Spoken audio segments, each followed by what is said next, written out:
वैसे भी डील होने के बाद हम वापस अपने शहर चले जाएंगे, तो सोच रहे थे कि क्यों ना हम पहले तुम दोनों की शादी कर दी जाए।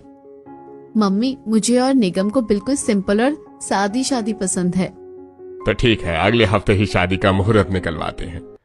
इस तरह कुछ ही दिनों में ज्योति और निगम की बेहद सादगी से शादी हो जाती है। शादी के बाद ज्योति निगम को अपने घर लेकर आती है। जैसे वो दरवाजा खोलती है, निगम दूल्हे के कपड़ों में खड़ा रहता है। ज्योति उसे देखकर चक्कर खा जाती है। तभी निगम उसे संभाल लेता है। तभी अचानक ज्योति की नजर सामने खड़ी पूजा पर पड़ती है। पूजा, तुम यहाँ क्या कर रही हो?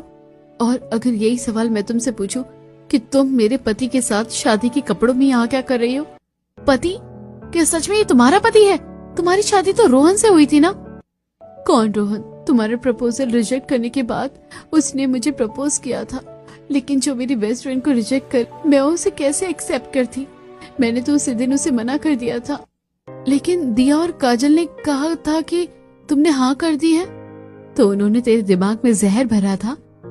पूजा, सॉरी यार, मैंने तुझ पर इतना बड़ा इल्जाम लगाया, इसी वजह से हमारी दोस्ती भी टूट गई। वो सब छोड़, लेकिन तू अब निगम के साथ क्या कर रही है? ये सवाल तुम उससे ही पूछ लो।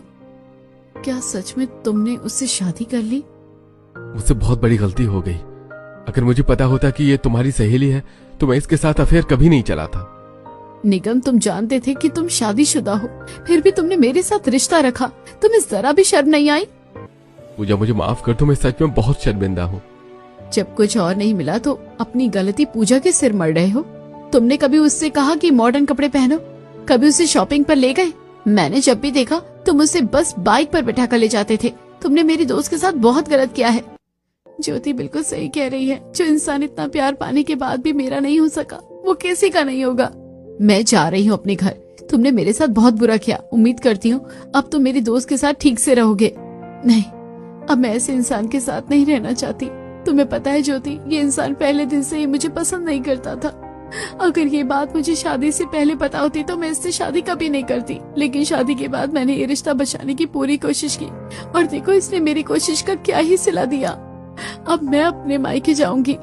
वैसे जो तुमने डिसीजन लिया है सोच समझकर ही लिया होगा। अब निगम ने हरकतें ही ऐसी की है कि मैं क्या ही कर सकती हूँ। पूजा, प्लीज मुझे छोड़कर मत जाओ। मुझे एक मौका दे दो, मैं सब सही कर दूंगा। आई प्रॉमिस, मैं तुम्हारा दिल नहीं दुखाऊंगा। मुझे बहुत बड़ी गलती हो गई।